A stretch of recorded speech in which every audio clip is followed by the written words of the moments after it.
Salut à toutes et à tous, bienvenue pour cette nouvelle vidéo dédiée aux animaux sortis tout droit d'un film de science-fiction. Je tiens à préciser que la liste faite pour ce sujet est loin d'être exhaustive. C'est parti. Le mouton des mers est un mollusque capable de photosynthèse, c'est-à-dire de convertir la lumière en énergie directement utilisable.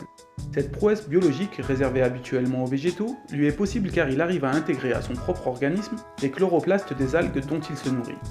Cette petite bestiole que l'on peut retrouver dans les mers du Japon et d'Indonésie est difficilement observable puisqu'elle mesure seulement 5 mm.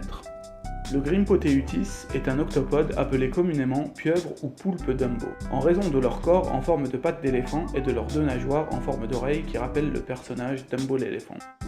Dumbo fait partie des octopodes les plus rares de la planète et vit à une profondeur comprise entre 500 et 4000 mètres. Les crevettes mantes sont des crustacés pouvant mesurer jusqu'à 38 cm. On retrouve ces crustacés essentiellement dans les eaux tropicales peu profondes de l'océan Indien et de l'océan Pacifique. Ces pattes meurtrières se déplacent à la vitesse d'une balle tirée par un calibre 22 et peuvent frapper une proie en 1/3 millième de seconde.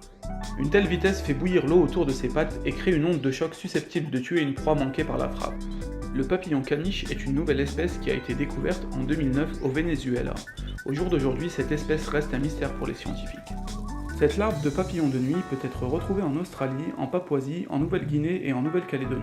Cette chenille a développé un mécanisme de défense assez intéressant. En effet, lorsqu'elle se sent en danger, elle penche sa tête vers le bas, révélant ce qu'il semble être une paire de gros yeux noirs et bleus et une double rangée de dents pouvant potentiellement effrayer des reptiles ou des mammifères. La fourmi panda n'est pas une fourmi mais une guêpe sans ailes. Vous la retrouverez au Chili où elle est surnommée la tueuse de vaches en raison de sa piqûre extrêmement douloureuse. En dehors du fait qu'elle soit hermaphrodite et qu'elle possède un exosquelette très résistant, on ne sait pas grand chose sur cette guêpe car elle est très difficile à trouver.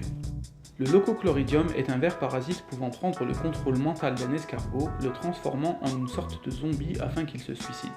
Le ver plat que l'on retrouve en Europe et en Amérique du Nord se loge dans l'une des antennes de l'escargot et les rend plus grosses et beaucoup plus voyantes, forçant l'escargot à se mettre à découvert et se faire manger par les oiseaux.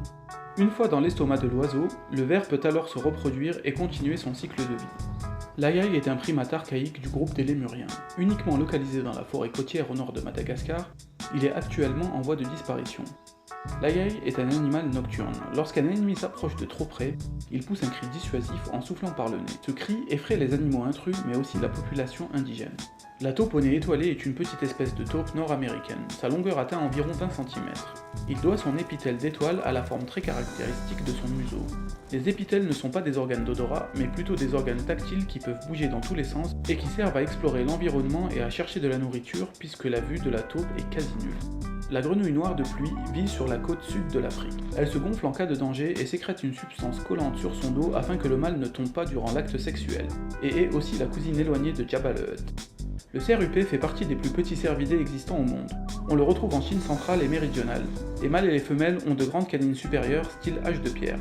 Celles des mâles forment comme des défenses pouvant dépasser les 2,5 cm de long.